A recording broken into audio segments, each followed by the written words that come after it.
Now, amidst all the rage and blame prompted by our economic collapse, have we as a country tended to look for simplistic answers? With pop culture so prevalent, have we lost the ability or the desire to be thoughtful about our situation?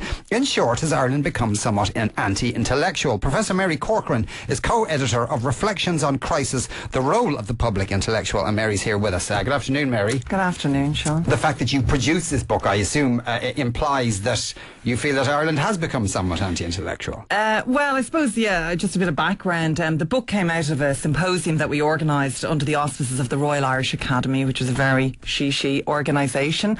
And what we were trying to do really was, I suppose, create a space where we took people out of the academy and said, right, what do you think we have to say as academics, as public intellectuals about the economic crisis? So we invited a range of people to contribute, and they did on the day, but like all good academics, it was quite difficult to wrest the text out of them afterwards. So we've ended up with 5 essays, which are all kind of, I suppose, just explorations of the relationship between academics or people who work in university settings, what's going on in the public sphere, you know, how they might relate to wider audiences than just the academy, and what they think about how academics have responded to the economic crisis. And do academics feel that they responded well to the crisis? Well, I think one of the essays is by Frances Ruane of the SRI, and she argues quite strongly that she feels economics really did succeed, if you like, in moving out off the back burner and into, I suppose, the cauldron of all the kind of commentary that went on at the time. For example, she points out that IrishEconomy.ie, that blog, became a very robust forum, a public sphere in a sense, where people were able to put ideas out there and provide frameworks of interpretation and arguments and refutations of those arguments about, you know, how the thing was measuring up. So she makes that point. Now, other people maybe are a little bit more circumspect about the potential role of public intellectuals. I mean, Liam O'Dowd argues that we have this history of anti-intellectualism that continues to inform us today, and he sort of says, well, you know, if you go back in Irish history, you had sort of British imperialism, we had that sort of post-colonial deferential mentality to our betters, we had a very repressive Catholic Church, and we had a kind of preoccupation with statehood and nationalism, and that, if you like, squeezed the space available for people to be creative, thoughtful, innovative, reflective about models of development and ways of being in the world. And I suppose he a bit depressingly argues that, you know, right to the present day, you know, the sort of commercialisation of everyday life, consumerism and so on, are continuing to squeeze that space where public intellectuals can make any kind of input. So I suppose it's a mixed picture. I mean, you know, we can argue that economists certainly have had a public profile during the economic crisis, but maybe other analysts such as sociologists or political scientists have not had the same kind of airspace. Well, I mean, would it be fair to say, do you think, that the second point you make about popular culture and the digital media, etc., and everything so immediate, that's the way it is in the Western world? Yeah, it is. It's not peculiar to Ireland. It's not an Irish problem. And in fact, you know, other analysts have pointed out that the sort of, you know, the context of reception for intellectuals or intellectual ideas has become quite chilled in recent years, that there isn't the same receptivity, and that's partly to, exactly as you say, the multiplication of platforms, you know, the fact that people's attention spans, and as an academic I know this for a fact, that student or adult attention spans are definitely collapsing, so people, and there's so much activity, and there's so many places where you can get information now. So I suppose in a way, public intellectuals, I mean, part of being an intellectual is enabling people to see two sides of the story, or to question, if you like, the validity, and again, you know, to use the word refute, to give them the tools to refute received wisdoms, if you like. And that needs time, and it needs a space for that to happen. So I think that there is a challenge for public intellectuals now to figure out how can we use the various platforms that are out there. I mean, you know, should public intellectuals be running Facebook sites, be creating blogs, be tweeting? You know, can you actually tweet a significant idea in 140 characters? I don't know. But these are kind of ongoing challenges that public intellectuals have today? Well, I mean, right now I'm open on my Twitter page, and if this computer actually worked properly, which it doesn't at the moment, I'd be able to reply to people's tweets, which I do during the programme all day long, and apologise to all the people who think I'm ignoring them because... But are you doing that in a reflective way, or is it very reactive? No, it's quite reactive, because but that's the function of Twitter. Twitter isn't a thoughtful space, but people will have conversations with you. It's not just one statement and one answer. If you continue as a conversation.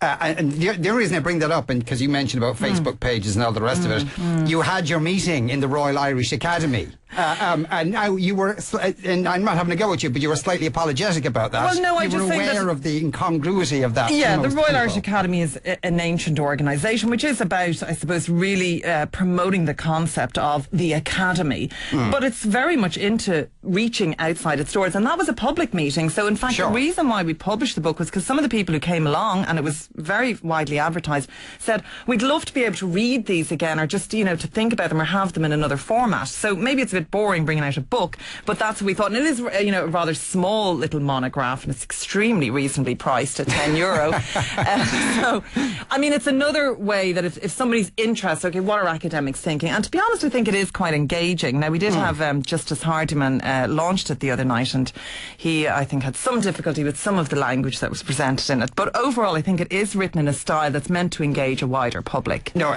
my point to you is that perhaps the problem is the medium is the message.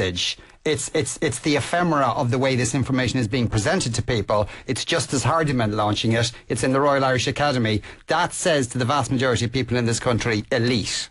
Yeah, I accept your point, but I think, the concept behind it was to create a space where people might say, oh, well, maybe these academics do have something to, absolutely. to talk about that I can relate to. Yeah, and I'm not saying that about the idea, because it's a very laudable idea, but it's the presentation of that idea. Yeah, but what should we have done? Yeah. Well, I don't know. I'm only saying this off the top of my head. Maybe we should have got 40 academics and put them on Twitter or something and told them all to go. Well, maybe. Yeah, I mean, maybe. I think you're right. Or move the mountain to Mohammed, so to speak, rather than having it in the Royal Irish Academy. Go to schools, go to people outside in the real world, because another, I would imagine, another difficulty it has is a perception, especially now, that anybody who works in a university is cloistered and overpaid and doesn't do much work and is going to retire on a huge pension. And we're engaged in a constant process of refutation in relation to that. I'm really glad you brought up that word, because there's a lot of usage for it.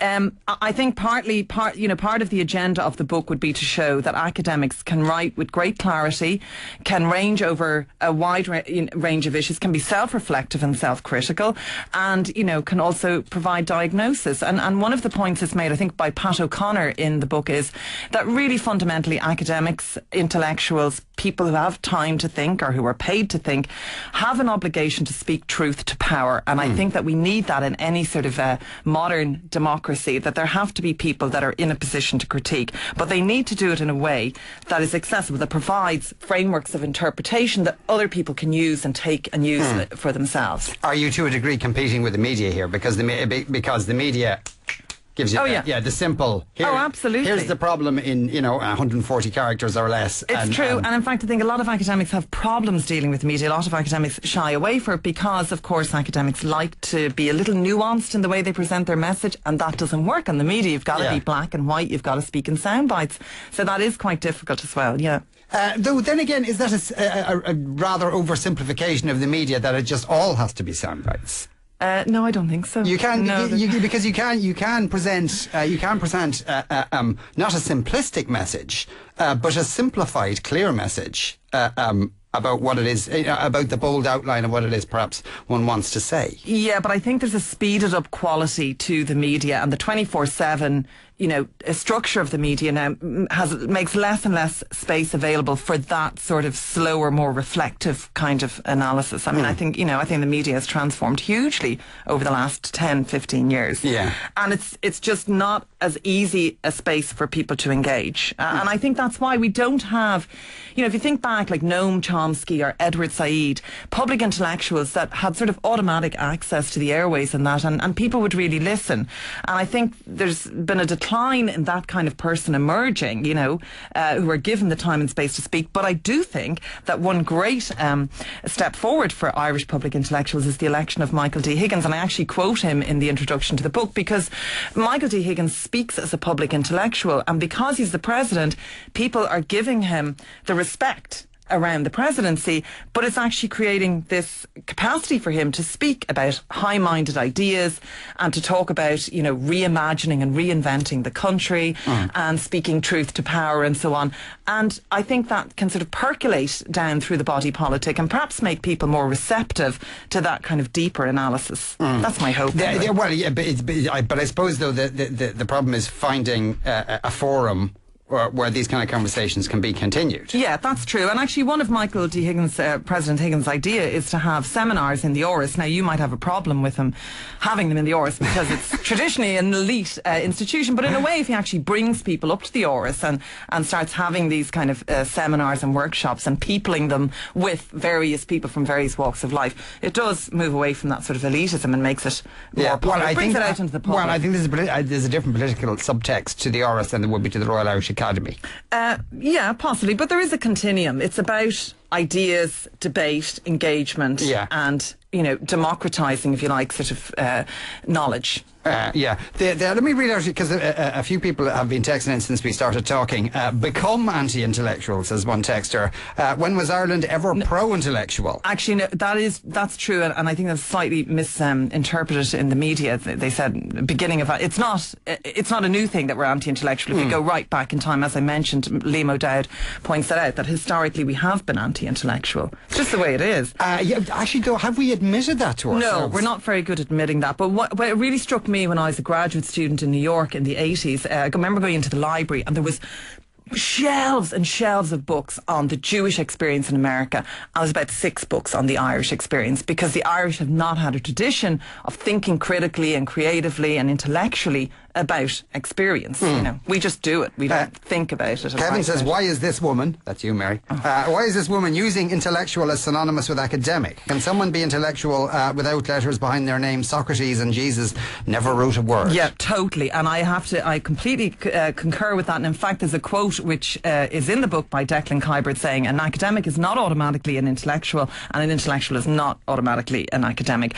I'm just looking at it from my own personal standpoint, I suppose, as an academic, trying to do something about bringing the academy out to the wider sphere. But yes, that comment is completely correct. Niall and Dundalk says, has your academic seen the documentary Inside Job? Anything to say about the charge that academics became part of the problem, that academics en masse cashed their cheques for writing studies, etc., that essentially justified the system of financial recklessness that dumped us into this mess? Yeah, I actually I showed that film to my MA students this year, and we had a discussion about it, and that's true that, not all academics are on the side of speaking truth to power. Rather, they're on the side of being part of a power elite. But it's up to other academics, other intellectuals, or public intellectuals, and the public to question that.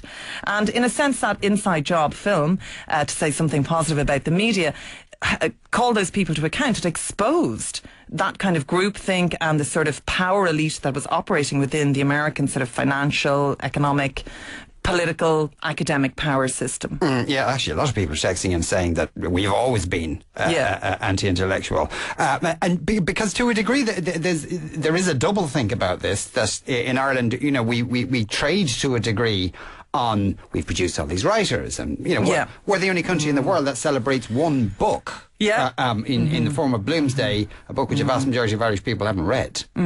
So it's very hard to convince people who won't accept they're anti-intellectual in the first place. Yeah. I mean, I think that goes back to the nationalist self-determination, the great flourishing and flowering in the 19th century of literature and art and so on. But we slightly have sat back on our oars about that and think, well, it's great because we put a Riverdance out there, or U2, or Yeats.